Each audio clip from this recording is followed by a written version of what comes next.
লক্ষ্মীপুরে ডাকাত ট্যাগ দিয়ে আরিফুল ইসলাম নামে এক মসজিদ কমিটির সেক্রেটারিকে মারধর করার অভিযোগ উঠেছে। যুবলীগ নেতা ও ইউপি সদস্য ফারুকের নির্দেশে এই হামলা করা হয় বলে অভিযোগ করে ভুক্তভোগী। গত ৮ই আগস্টের রাতে লক্ষ্মীপুর সদর উপজেলার মান্দারি ইউনিয়ন ওয়াবদাবাজার এলাকায় এই হামলার ঘটনা ঘটে। হামলার ঘটনায় হামলাকারী এবং ফারুকের বিরুদ্ধে আইনি ব্যবস্থা নেওয়ার কথা জানালেন ভুক্তভোগী। জানা যায়, ভুক্তভোগী আরিফুল ইসলাম ওই ইউনিয়নের ৬ নং ওয়ার্ডস্থ মিজান পাটোয়ারি বাড়ির জামে মসজিদের পরিচালনা কমিটির সেক্রেটারি এবং একই এলাকার শাহ আলমের ছেলে। আর অভিযুক্ত ব্যক্তিরা হলেন ছাত্র জনতার উপর গুলিবর্ষণকারী সালাউদ্দিন টিপুর অনুসারী ফারুকের লোকজন। অভিযোগকারী আরিফুল ইসলাম জানায়, ওই হামলার ঘটনায় তখন থানায় অভিযোগ করার সুযোগ ছিল না, কারণ সেই সময় থানায় অভিযোগ নেওয়ার মতো লোক ছিল না। পরিস্থিতি শান্ত হওয়ার পর আইনানুগ ব্যবস্থা গ্রহণ করবেন।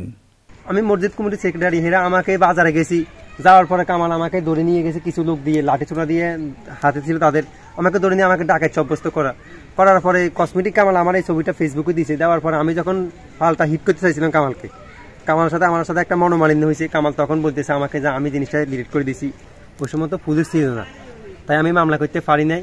এখন আমি ইনশাল্লাহ আইনগত ব্যবস্থা নিব, আমি সবগুলো রেডি করতেছি।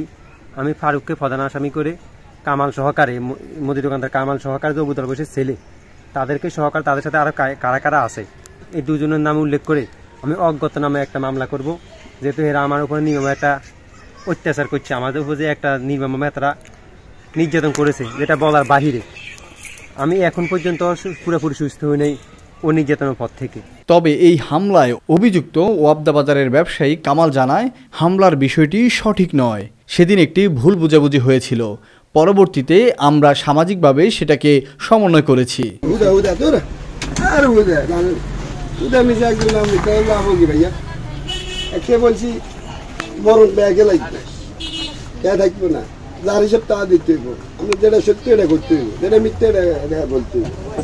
এছাড়া অভিযুক্ত ফারুক হোসেন বলেন, এই হামলার সময় আমি সেখানে উপস্থিত ছিলাম না, তবে পরের দিন ঘটনাটি লোকমুখে শুনেছি।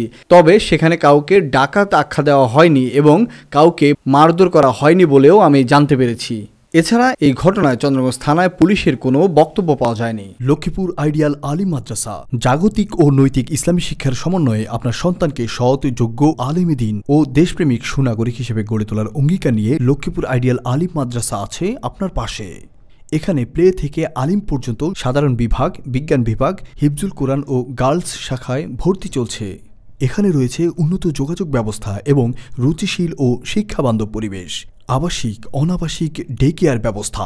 লক্ষ্মীপুর আইডিয়াল আলিম মাদ্রাসা, কোর্ট বিল্ডিং সংলগ্ন, জুমুল স্টেশন, সদর, লক্ষ্মীপুর। নোয়াখালী টিভি, বৃহত্তর নোয়াখালীর প্রতিচ্ছবি।